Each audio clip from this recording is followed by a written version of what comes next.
uma luz resplandece nas trevas, luz que ilumina o coração do homem. Vamos ler o registro bíblico, portanto, fiel, dessa maravilhosa e real certeza que temos. Jesus Cristo um dia nasceu, a luz brilhou em meio às trevas. Vamos nos levantar, irmãos, para ler Mateus 2, versos 1 a 11. Evangelho de Mateus, capítulo 2, versos 1 a 11.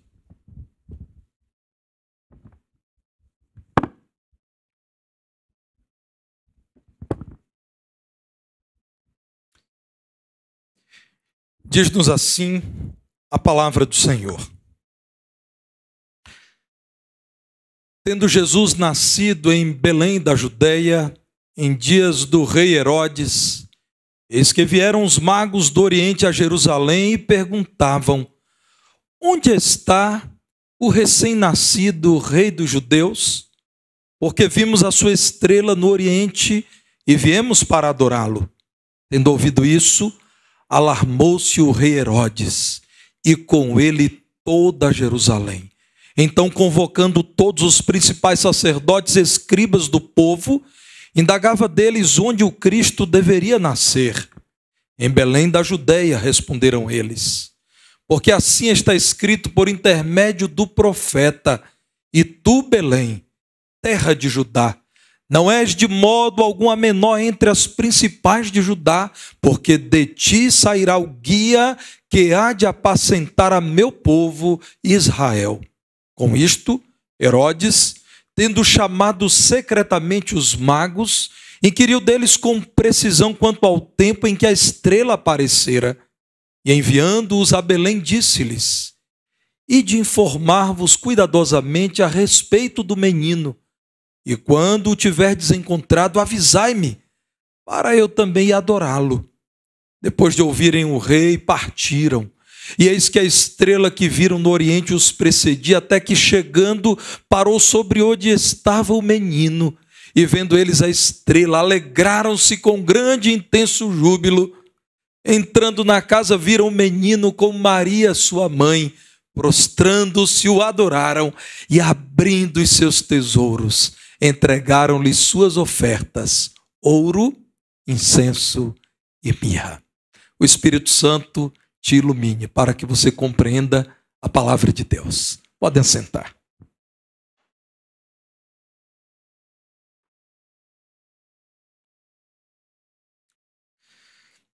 Nestes dias de comemoração do Natal, aliás, justa comemoração, porque é comemorado na palavra de Deus o nascimento do Messias, não um aniversário qualquer, não mais um nascimento, mas o cumprimento de uma profecia incrível.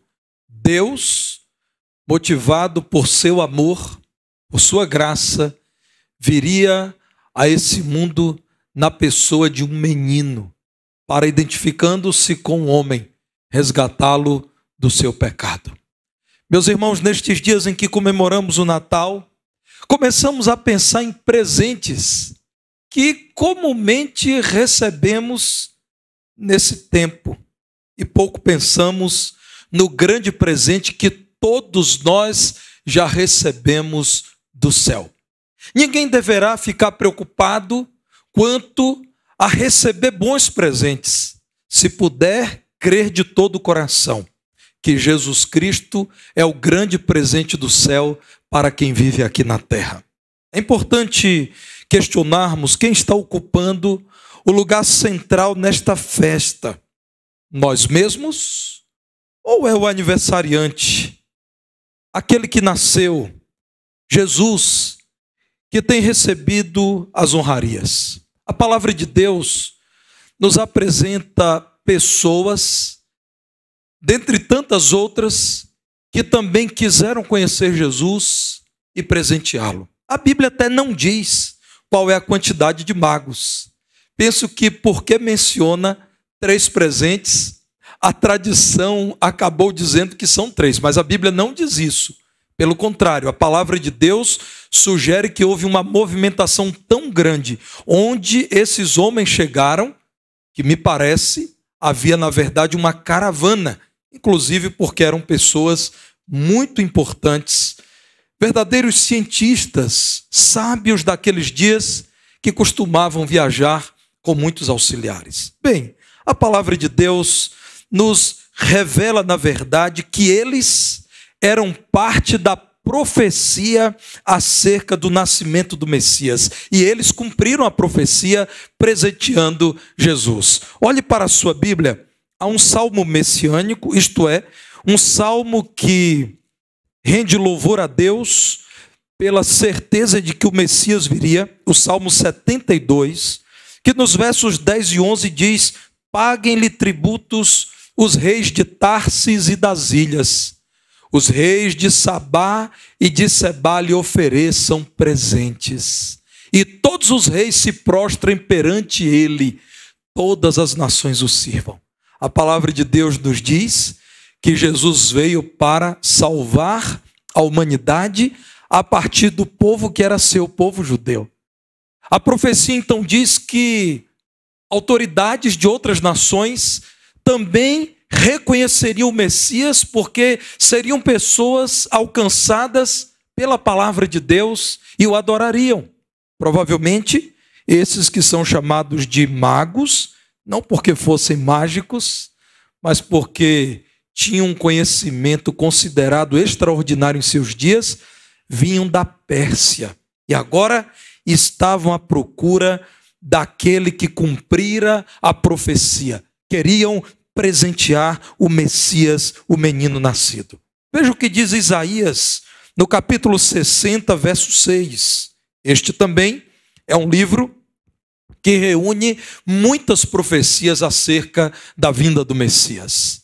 A multidão de camelos te cobrirá, os dromedários de Midian e de Efa, todos virão de Sabá, trarão ouro e incenso e publicarão os louvores do Senhor. Aqueles homens não foram os primeiros a visitar Jesus. Os pastores, por exemplo, visitaram Jesus primeiro. Aqui os presépios acabam colocando todos juntos. Mas a palavra de Deus é que, de fato, relata fielmente o evento do Natal. Esses homens chegaram, Jesus já havia nascido há algum tempo, e a palavra de Deus nos diz que eles conheciam sim as profecias do Antigo Testamento, que era a escritura sagrada dos judeus naqueles dias.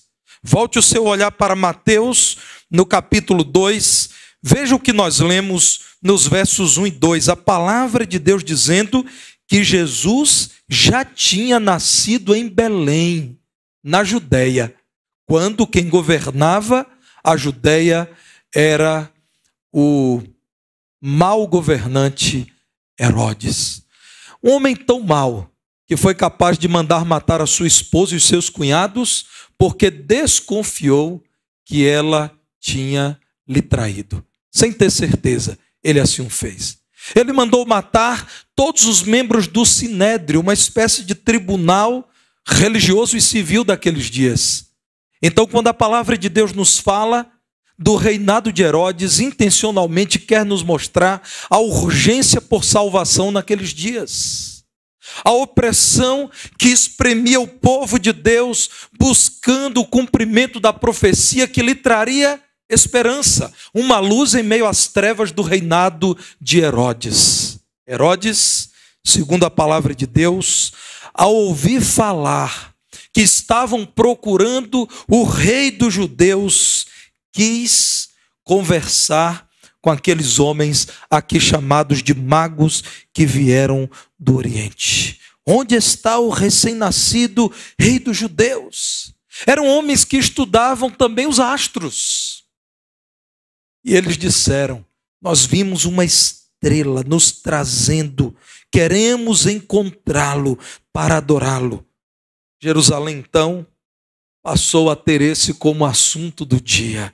Esses homens estão dizendo que é tempo do nascimento do Messias, que ele já nasceu, que querem adorá-lo. Eles querem saber onde encontrarão o Messias descrito no livro sagrado dos judeus, na palavra de Deus. Com isso, Herodes mandou chamá-los para perguntar-lhes: quando será que nascerá? E onde nascerá esse menino? Verso 7. Diz a palavra de Deus que Herodes estava desejando conhecer aquele que era buscado como rei dos judeus. E ainda disse: quando o encontrarem, me digam, me avisem, verso 8, para que eu também vá adorá-lo. Meus irmãos, aqueles homens conheciam a palavra de Deus. E Herodes também conhecia. Herodes conhecia muito bem a religião dos judeus. Ele não costumava proibir o culto de qualquer grupo, nem dos pagãos. Ele patrocinava a construção de templos pagãos. E por que ele fazia isso?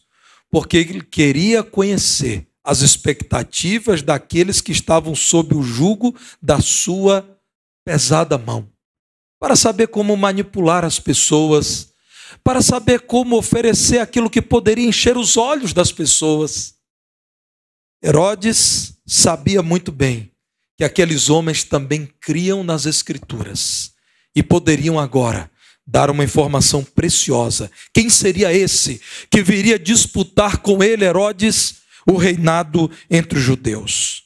Meus irmãos, a palavra de Deus menciona ainda outro profeta, Miqueias, capítulo 5, no verso 2. A profecia diz que em Belém, pequenina, mas que seria realçada dentre as muitas cidades de Judá, em Jerusalém nasceria aquele que um dia reinaria sobre Israel. Mas diz a palavra de Deus que esse seria um rei diferente dos demais. Seria um rei que tinha origem eterna, desde os dias da eternidade. Não seria um rei tão somente humano. Não seria um homem limitado pelo tempo. Seria aquele cuja origem é eterna. Os magos do Oriente, irmãos, ao investigarem, pensaram: é chegado o tempo e há uma estrela nos indicando o caminho. Verso 9, depois de ouvirem o rei Herodes, partiram, e eis que a estrela que viram no Oriente parou sobre um lugar em que estava o menino, e eles então se alegraram com intenso júbilo, porque viram a profecia se cumprindo, porque agora estavam diante do Salvador, porque eles estavam testemunhando de um evento sem comparação, o nascimento do Messias prometido na Escritura Sagrada. Aqueles cientistas despertaram a atenção de Herodes, mas também de toda Jerusalém. Diz a palavra de Deus que os principais de Judá, os líderes religiosos, estavam conversando, debatendo o assunto, entre os escribas também, sobre esse nascimento. Enquanto tudo isso acontecia, Herodes, sacerdotes, escribas, nada ofertaram ao Messias, porque não buscaram, porque não desejaram, porque não amaram. Mas os magos vindos do Oriente, agora em Belém, depois de terem caminhado mais de 10 quilômetros de Jerusalém a Belém, agora queriam ofertar dos seus melhores presentes para aquela luz que brilhou em meio à escuridão. Presentes para Jesus. Eles entregaram ouro, incenso e mirra. E você? Você que não os tem, o que poderá entregar àquele que é o centro da comemoração natalina? Aquele que é o aniversariante, aquele que é o Messias, aquele sem quem não haveria razão para celebrarmos nestes dias tão iluminados e tão belos. Eu quero chamar você a pensar nos presentes para o Rei Jesus. Os presentes que você, sim, eu também, nós podemos entregar ao Rei Jesus. Você pode entregar a sua vida a Jesus. Os magos ofereceram muito mais do que tesouros humanos. Ofereceram a própria vida a Jesus. Ao encontrarem Jesus eles se prostraram e o adoraram, reconhecendo-o como Deus. Escrevendo aos Colossenses, no capítulo 2, o apóstolo Paulo diz nos versos 9 e 10, que em Cristo estão todos os tesouros da sabedoria e que nele habita corporalmente toda a plenitude da divindade. Jesus é Deus. Diante de Deus, o que fizeram os magos? Prostraram-se e o adoraram num ato simples, mas muito significativo de rendição àquele que nasceu, para que muitos possam ter vida abundante e eterna. Na cena estavam Maria e José. Eles não se prostraram diante de Maria, não se prostraram diante de José. Eles sabiam muito bem, toda adoração deveria ser dada a Jesus e somente a Jesus. Você pode nessa noite, enquanto celebra o Rei Jesus, entregar a sua vida dizendo: eis-me aqui, Senhor, com tudo o que sou, em tuas mãos estou. Seja servido da minha vida e conduza a minha vida. É o meu presente ao Senhor. Mas não apenas a sua vida. Você pode presentear o Senhor com os seus recursos. O ouro, metal valioso utilizado como presente para os reis, foi entregue a Jesus, o rei. O incenso, uma substância perfumada, muito utilizada em cerimônias sagradas naqueles dias, também foi oferecido ao rei. A mirra, uma resina muito conhecida naqueles dias, era típica do Oriente Médio, por isso os magos do Oriente levaram a Jesus. Era a matéria-prima de uma substância também muito agradável, um perfume, que poderia servir como perfume, mas também como remédio. Naqueles dias, misturado com vinho, servia para acalmar pessoas que estavam em crise de ansiedade, nervosas. O que entregaram a Jesus? Os melhores recursos que tinham. O verso 11 diz: prostrando-se, o adoraram. A vida entregue a Jesus. E enquanto adoravam a Jesus, abriram os tesouros e entregaram-lhe suas ofertas. Nada foi imposto, nada foi pedido, porque adoraram a Jesus. Também confiaram o que tinham a Jesus. Apresente os seus bens nas mãos do Senhor Jesus.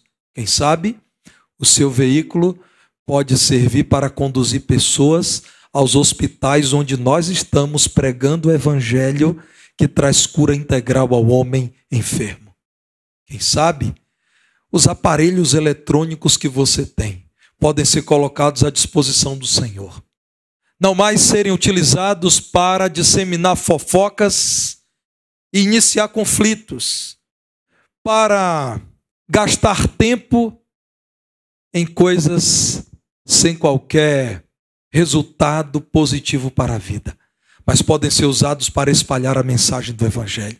Quem sabe os recursos financeiros podem ser doados para que Bíblias sejam enviadas para o Irã, como falamos aqui hoje pela manhã, onde milhões de pessoas estão desejando ter um exemplar da palavra de Deus em suas mãos. Coloque seus bens, mas também dons, talentos, tudo aquilo que Deus te confiou à disposição do Senhor, e isso será presente para Jesus, o Rei.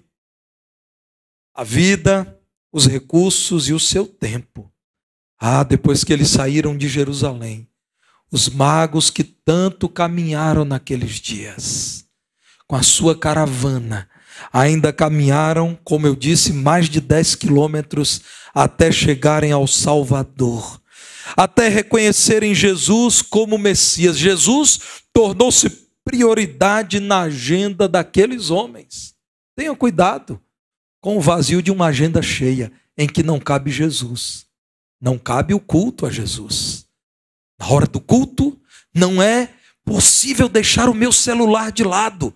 Eu preciso responder mais alguém. Eu preciso acessar mais um conteúdo. Muito cuidado com uma vida em que não há mais tempo para Jesus. Abra sua agenda para Jesus, dando-lhe prioridade. Uma avó conversava com o seu filho acerca do neto. E o filho dizia: mãe, eu não sei mais o que fazer com meu filho. Eu dou tudo o que posso ao menino. A melhor escola, as melhores roupas, o melhor smartphone, as melhores festas. E o menino é rebelde. O menino não gosta de viver comigo. O menino é estranho. E a mãe disse: e o que é que ele tem a dizer sobre isso? Ele disse: mãe, eu ainda não tive tempo para perguntar a esse menino, porque ele nunca se satisfaz com nada que eu dou. Então a avó disse: meu filho, procure o meu neto, reserve um tempo para ele. Talvez ele te diga que finalmente você entregou o que ele mais quer, o seu tempo. Você pode presentear Jesus com o seu tempo, dizendo: Senhor, Tu és prioridade em meu viver.